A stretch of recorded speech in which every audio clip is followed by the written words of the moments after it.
Hay temas muy importantes para conversar hoy día, Pierina. Uno de ellos lo que pasó ayer en la Asamblea.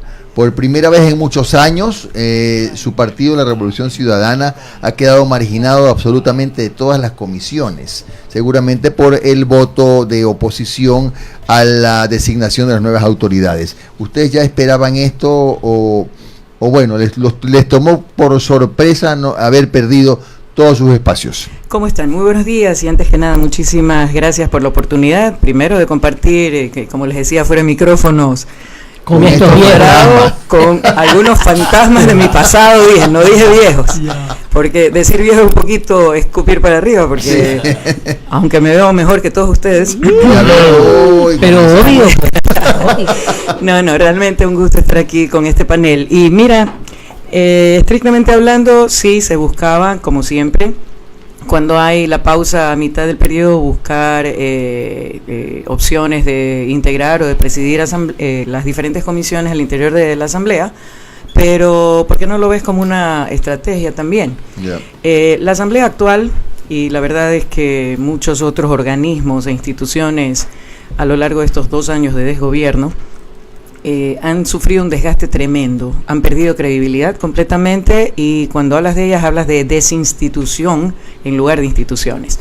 Por lo tanto, es también una forma de evitar un desgaste que seguramente se dará e incrementará de continuar este gobierno los 2 años que le faltan, por la forma en que han sido manejados. Mira que ha habido escándalos, ha habido denuncias concretas, ha habido un cruce y ha habido una tapadera continua de sinvergüencerías que se han dado pues en las más altas esferas de la Asamblea, como el escándalo que protagonizó Elizabeth Cabezas, que no se le ocurrió mejor cosa que reconocer, y los abogados dicen a confesión de parte, relevo de pruebas. Después quiso montar un tema de no investigación, sino de espionaje, cuando todo lo que dijo e hizo está recogido y pasado por video, que es lo que acostumbra la Asamblea para poder elaborar posteriormente las respectivas actas, y cuando se organizó por la presión, finalmente una comisión para evaluar, sencillamente hubo mayoría en los encuentros y acuerdos a favor y no pasó absolutamente nada, simplemente para llenar de vergüenza una vez más a todo el pueblo ecuatoriano. Y estas cosas hoy con las redes sociales y la prensa pues trascienden fronteras, así es que nos convertimos una vez más en la vergüenza y en el hazme reír de la comunidad internacional inclusive. Así es que esa es la realidad. Por lo tanto, a mí me parece muy bien, me parece hasta positivo que no estemos en ninguna comisión ni nada, porque al paso que va esta Asamblea pues seguirá siendo una desvergüenza. Pero en la vereda de enfrente está, por ejemplo, la denuncia del llamado Arroz Verde, donde presuntamente se ha recibido aportes de diferentes instancias, constructores, empresarios, etcétera, y que estarían hasta casi que firmados con nombre y apellido por quienes los recibieron y quienes hicieron uso en la campaña del 2013, me parece. Sí. ¿Qué tiene que decir a esto Revolución Ciudadana? Mira, en principio, todos los movimientos, y tú eres parte de uno, era del verbo ya no, bueno, era del verbo ya no.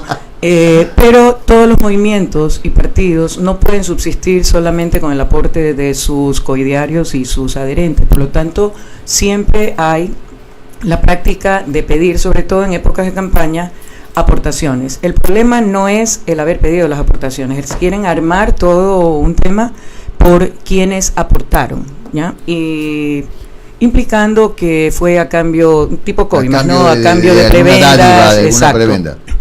Exacto. Por mí, siempre he dicho, si hay una denuncia, que se compruebe, que se investigue y que se tomen las medidas dentro del marco jurídico respetando el debido proceso.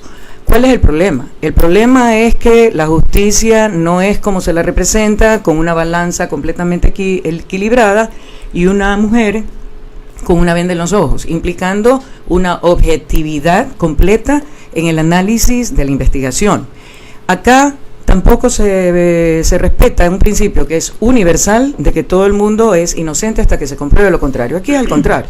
Aquí eres culpable hasta que se compruebe lo contrario. Y cuando ya se comprobó lo contrario, ¿a quién le importa? Porque ya fue motivo de chisme, de cotorreo, de sobremesa y de hacer pedazos a todo el mundo.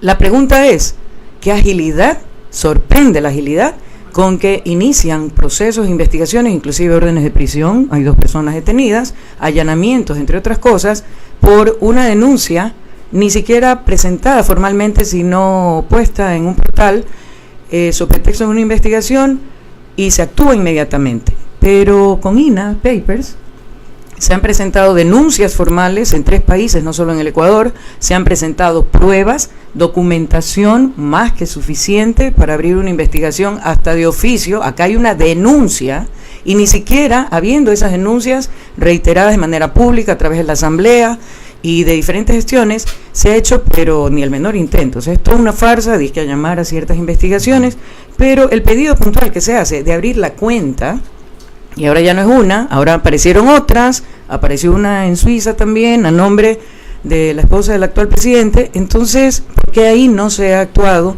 con igual agilidad? Han pasado 2-3 meses, si no estoy equivocada, y se avanza pues a paso de tortuga, pero en cambio, cuando toca algo que tiene que ver con Revolución Ciudadana, con correístas o cualquier cosa referente o relacionado a Rafael Correa, entonces ahí sí muestran una agilidad sorprendente. ¿Y qué es lo triste del caso?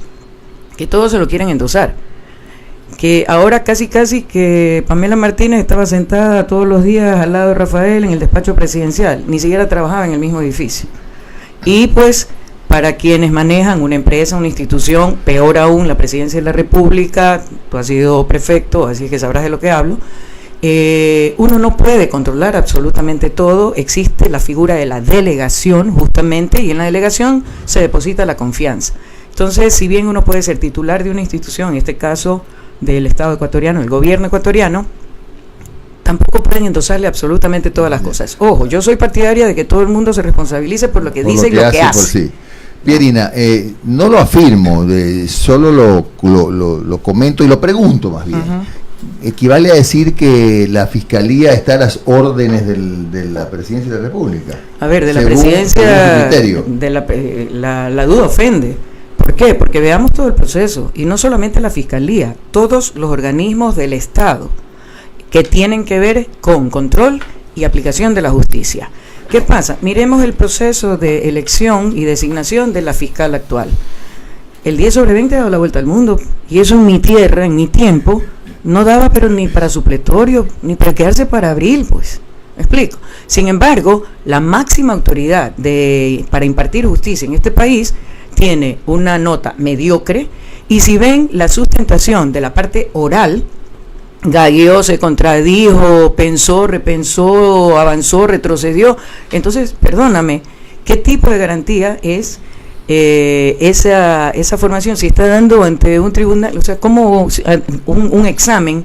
¿Y cómo va a defender, cómo se va a desempeñar ya en un caso concreto? Dicen sus opositores, en cambio, que está pasando hoy lo mismo, pero al revés de los 10 años del expresidente Correa. Mira, siempre va a ser, y yo no voy a decir que el gobierno de la Revolución Ciudadana fue perfecto.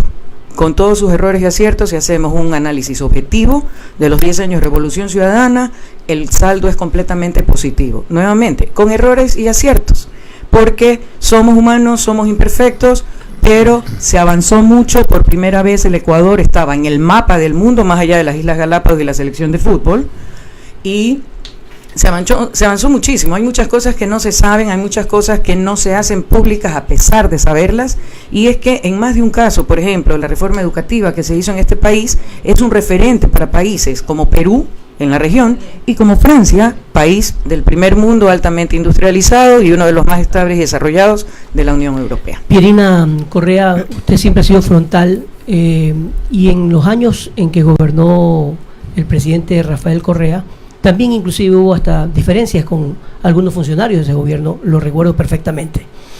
¿Hasta cuándo vamos a continuar con esta guerra de denuncias entre correístas y morenistas?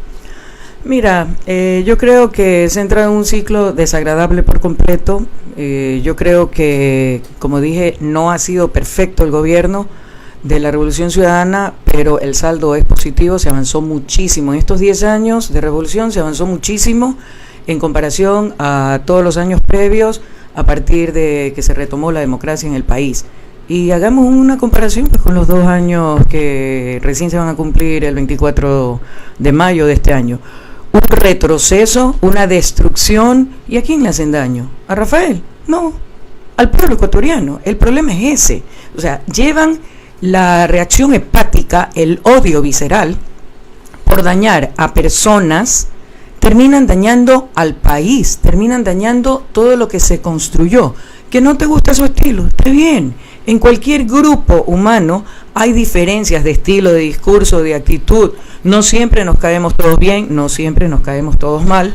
Eso es natural. Ayer escuché a Alexis Mera en una crónica noticiosa en uno de los canales de televisión, mientras rendía su declaración, decir que él no se va a ir del país, el que va a dar la cara. Parecería como si solamente él se hubiese quedado y los demás se han ido. Usted, que me imagino conversa con su hermano, ¿hay posibilidades de que él regrese, que él enfrente a la justicia acá en el Ecuador? Justicia. O sea, cuando haya justicia, yo creo que es una posibilidad real. El problema es que en este momento no hay justicia. Lo oí a Alexis ayer y me parece bien, pero recordemos que él tiene una herramienta que no la tienen los otros, es abogado.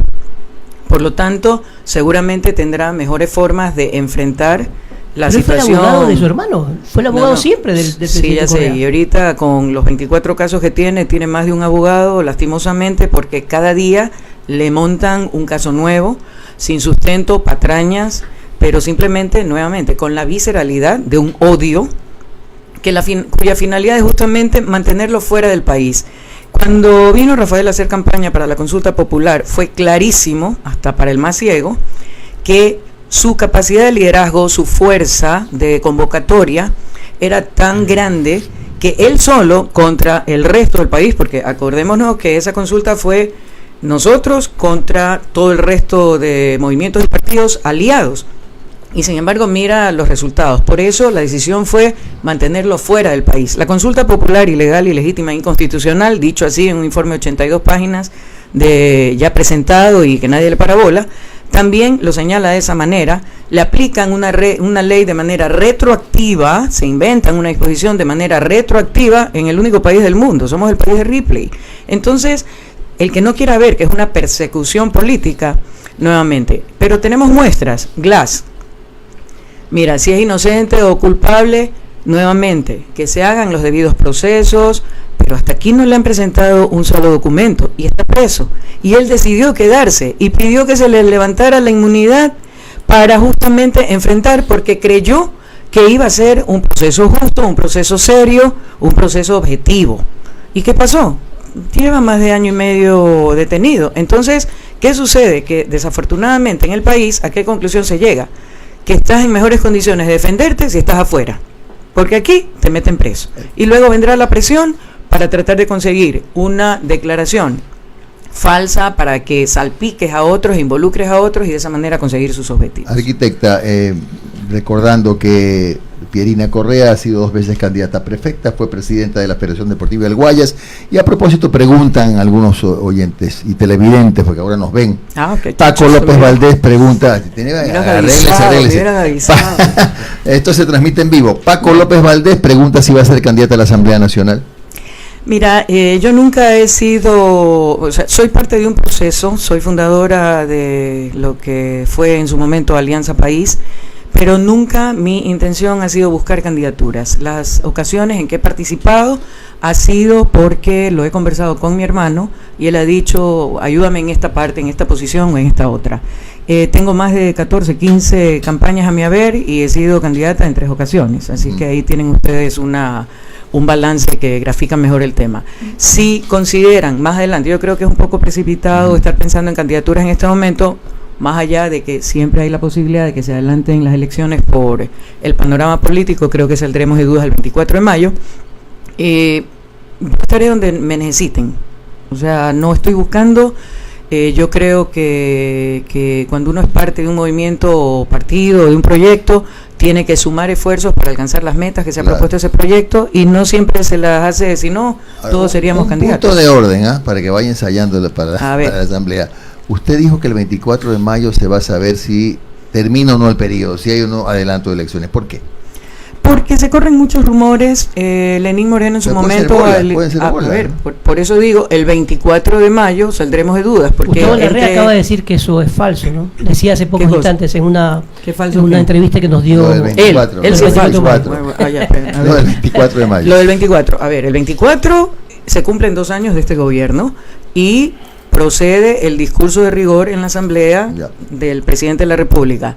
Hay muchas bolas que se corren. Acuérdense que desde que inició la gente decía, uy, no va a alcanzar a terminar su periodo porque pobrecito está enfermo. Pero ya lleva 2 años. Yo lo veo más saludable que nunca, canoso sí, pero más saludable que nunca.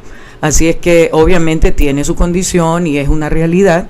Pero dijo también que aceptaba regañadientes, que constara que no había querido ser presidente ni candidato, pero en más de una ocasión se refirió a eso jocosamente, que odia a quienes votaron por él, pero que él iba a estar 2 años en el gobierno. Entonces, esa es una posibilidad. Otra posibilidad es que la avalancha de documentación y de denuncias que se le están viniendo encima, también puede ser una forma de presión para que lo considere. O sea, hay varios escenarios. Claro. El fracaso rotundo de su partido en las elecciones del 24 de marzo, el distanciamiento evidente ya de partidos que fueron en su momento aliados. Pero hablar del fracaso del partido, pero ahora digamos que fue un éxito el hecho de que haya asumido la presidencia de la Asamblea, o sea, una con otra o no. A ver, sí, pero por ejemplo, ¿qué quiere decir eso? Que quizás no haya muerte cruzada, porque había varios escenarios. Una renuncia posible y una asunción de Otto Sonnenholzer, me salió bien el apellido, que conste. Más o menos. ¿Ya? No, yo sí. Pero para asumir la presidencia, ¿no? Unos decían, bueno, llega, convoca elecciones, ¿y por qué no se queda? Claro. Hasta que termine el periodo, es otra opción, ¿verdad? Entonces, analicemos los diferentes escenarios. La otra decía muerte cruzada. Sí, a los asambleístas no les conviene la muerte cruzada porque quiere decir que se van a su casa 2 años antes de que termine el periodo. La muerte cruzada debería de venir por parte del presidente de la República. Si ya logró tener la presidencia y pues ¿ya para qué muerte cruzada? Eventualmente quedaría desechada la muerte cruzada, pero la asamblea es un juego de intereses de lo que yo veo. Entonces, a ver, hoy me conviene, te apoyo, mañana no me conviene, ya no te apoyo. Si me das esto, chévere, si no me das, entonces mañana voto en contra. Claro. A ver, Pierina, hay mucho de eso. Están escribiendo, no voy a leer las preguntas porque si leo una tengo que leer todas. Perdóname, para determinar los 3 escenarios. La otra era la revocatoria de mandato. El CNE acaba de negar la solicitud de revocatoria de mandato. Primero le dio largas diciendo que como estaban concentrados en las elecciones no podían atender nada que no fueran las elecciones, o sea, no podían masticar el chicle y hablar simultáneamente. Y luego niegan, ¿y cuál era el sustento del pedido de revocatoria? El incumplimiento del plan de gobierno. Y dicen, no, pero es que no haya cumplido el plan de gobierno no es mayor cosa. Es la primera causal de revocatoria de mandato. Sin embargo, nuevamente, la desinstitucionalidad que hay en el país permite que se tomen esas decisiones. Pierina, bueno, están escribiendo Ronald Naranjo, se está sumando también, escribe Denis García, Katy Espinosa, Gustavo Cedeño, Zuli Coello, Marlene Higuesa, Eduardo Cantos también está escribiendo, Julio César Calero, saludándonos de Santo Domingo, Riku Kun, Fanny Beatriz Argudo y bueno, de diferentes sitios del Ecuador y del mundo, por si acaso. Qué bueno. Pierina. Rafael. Buenos días, Pierina. Hola, Rafa, ¿cómo vas? Mi abuela solía decir, de la verdad de las verdades, solo cree la mitad de las mitades. No sé por qué pensaba, creo que era porque mi abuelo, que solía llegar tarde, se inventaba unas historias que para qué le cuento. Llegaba a las 6 de la mañana y decía, mi hijita, llegué temprano, ¿no? Así es, y llevaba para el desayuno por si acaso, claro. Y debe ser por eso que así pensaba mi abuela, pero bueno, tiempos idos. Pero sabios, ¿eh? Sabios. Sí, cuando hablan de política, los que creen en Rafael Correa, creen en él. Sí. Cuando habla de política, los que creen en Fabricio, creen en Fabricio. Mi pregunta es, ¿a quién le cree usted? Mira, yo he vivido con los dos, somos criados de la misma manera, con los mismos principios y valores, pero en el tema político puro he transitado con Rafael, porque como dije hace un momento, soy fundadora del movimiento y lo he acompañado en las duras, en las maduras, en campañas de todo tipo. La última, el 24 de marzo, la última, la de la consulta popular, que no la acompañé físicamente, pero él llegó a mi casa, estuvo ahí y lo apoyé. Yo creo, porque he visto lo que dice Rafael. En el caso de Fabricio, yo creo que él tiene su verdad, que es la que dice. Creo que desafortunadamente en más de una ocasión lo ha repetido tanto que se ha autoconvencido. Y hay cosas que, por ejemplo, cuando se refiere a Gustavo Noboa y dice nuestro padre espiritual, y digo, a ver, perdónenme, yo huérfana, si es por eso, porque para mí jamás fue un padre espiritual ni tuve mayor contacto con él. Entonces, desde ese punto de vista, hay que tomar lo que dice cada uno en su debido contexto.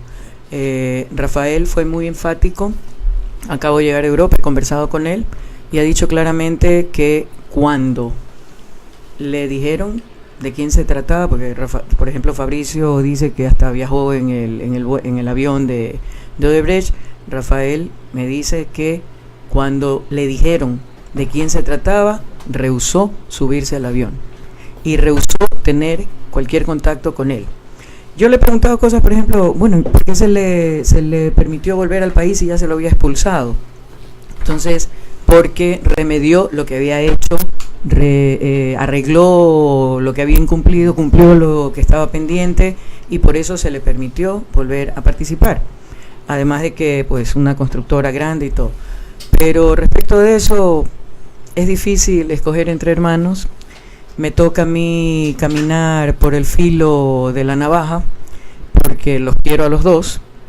Mi madre está conmigo en la mitad, entonces imagínense ese tema, ¿no? Que cómo le pides a una madre que escoja entre hijos, por ejemplo, ¿no? Claro.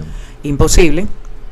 Pero yo por eso trato de bueno, Pierina es la mediadora. Pierina, bueno, para informar que mi compadre Javier Segarra, comunicador muy querido, se incorporó y nos está viendo. Saludos, no lo van a retar en I-99, compadre, tranquilo. Corina Murillo nos escribe también, Javier Aisprúa, gracias por comunicarse. Cristian Delgado desde Porto Viejo. Germania Gutiérrez nos escribe. Amalín Alvarado desde Italia. Braulio Alvarado desde Daule. Yolanda Veloz también se comunica. Siempre les pido que pongan de dónde escriben. Conchi Macay me dice: estoy en Porto Viejo. En Puerto Viejo, a propósito, fui invitada a la posesión de Leonardo Orlando. Que bien. Luis Aurelio Hernández también se ha unido.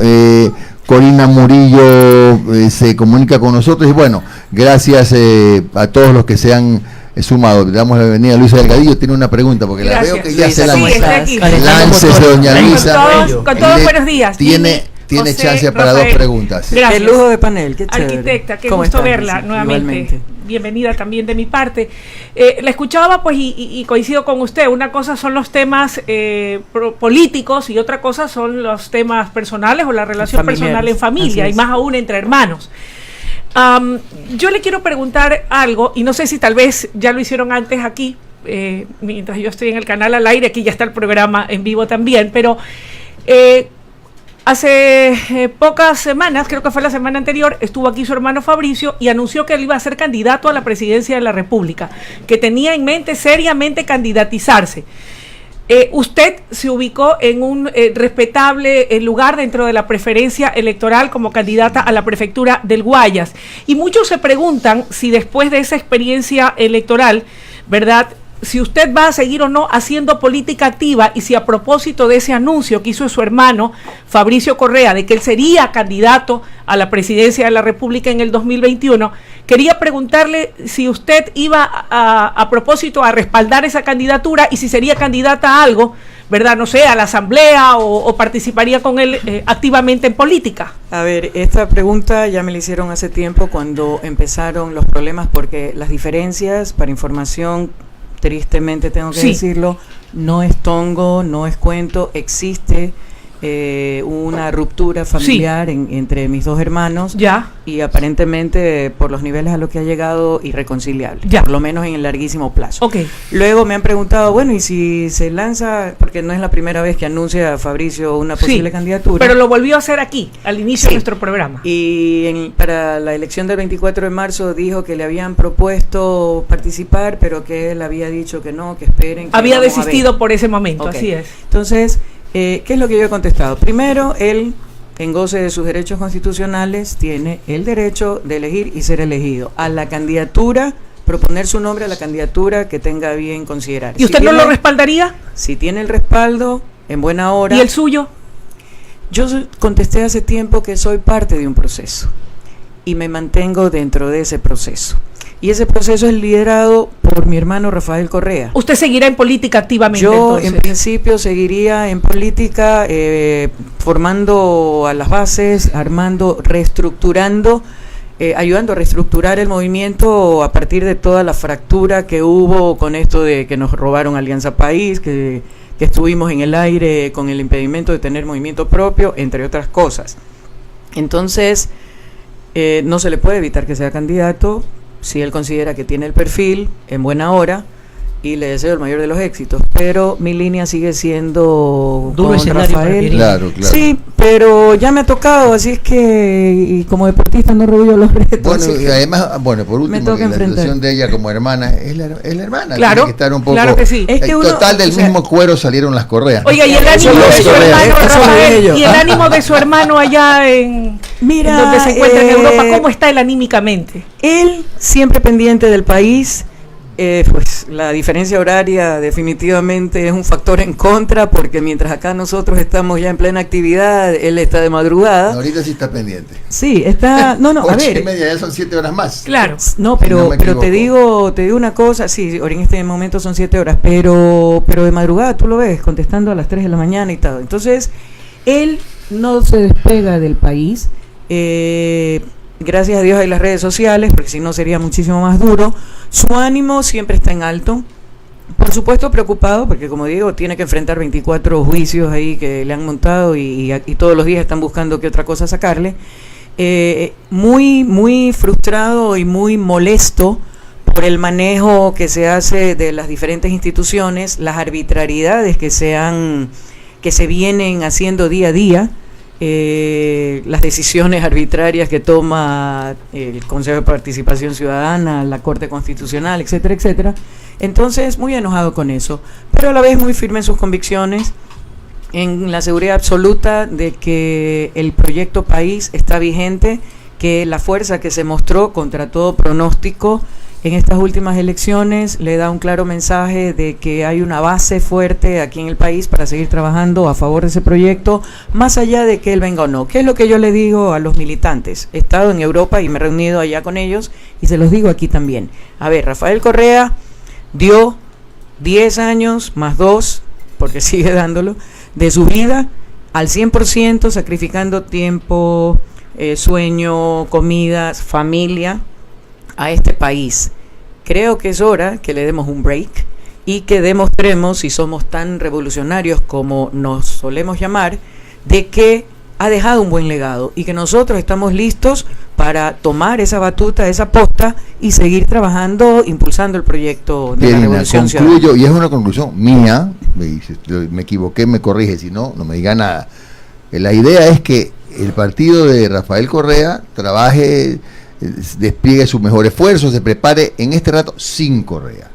Es decir, teniendo claro que en este rato no puede regresar. Punto. A ver, es una realidad, evidente. Por eso les digo, si vamos a estar siempre dependiendo. O sea, ¿qué es lo que hemos dicho? Sí, él fue el mentalizador del proyecto, fue el líder del proyecto, lo desarrolló bastante en los 10 años, pero era un proyecto pensado a 20, 30 años. Y por supuesto dinámico, que se tiene que retroalimentar también en un mundo globalizado de otras cosas que vienen incluso de comunidad internacional y que pueden incidir en la vida del país.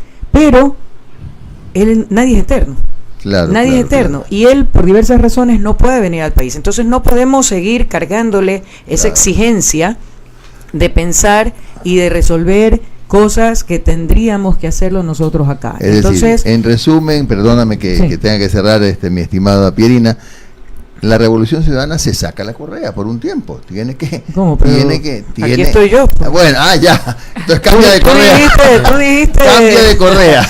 No, aquí estamos nosotros, los militantes, convencidos realmente de que el proceso, nuevamente, al ser humanos quienes los desarrollamos con sus fallas, pero es muy positivo y en beneficio de todo el pueblo ecuatoriano. No tiene nombre, no tiene registro de propiedad intelectual, por lo tanto nosotros debemos asumir ese legado, y fue parte de mi discurso en la campaña. Debemos honrar ese legado que él dejó, tomar la posta y justamente decirle: tranquilo, Rafa, aquí has dejado esa semilla que ha germinado con fuerza y va a seguir surgiendo con buena poda, con buena fertilización, espantando las plagas, que también es necesario hacer, pero a seguir con fuerza en este proceso de revolución. Muchas gracias. Solamente quería agregar que eso teóricamente es lo correcto y así debería ser, pero este es un país de caudillos y desafortunadamente debo decir que una cosa es con Rafael Correa y otra sin Rafael Correa. Es como que si yo quisiera sacar al señor Nebot del Partido Social Cristiano,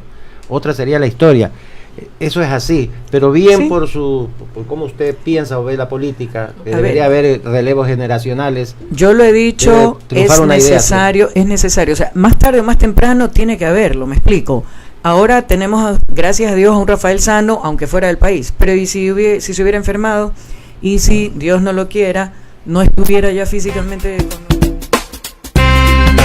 tiene que continuar, o nos echamos a llorar todos y decir: uy, qué pena, se fue el líder, se acabó el proyecto. No, yo creo que justamente esa es la forma de honrarlo a él como líder y promotor de este proyecto, y al mismo proyecto asumiendo la responsabilidad de trabajar, de continuar ese trabajo. Y justamente ayer tuve una reunión y les decía: es necesario hacer el equilibrio entre experiencia, que no es un accidente, se lo trabaja por años, día a día, y juventud, porque tiene que haber ese equilibrio de fuerza, de intensidad y de conocimiento, y en algún momento otras personas tienen que tomar la posta con la misma ideología, con la misma fuerza, con un estilo propio, porque cada uno tiene su forma particular de ser, pero no se puede terminar. Y yo creo que ese fue justamente uno de los problemas que tuvimos y por lo cual hemos pagado piso todo este tiempo. Si hubiera habido una capacitación continua, una formación continua de líderes, de la edad que fuera,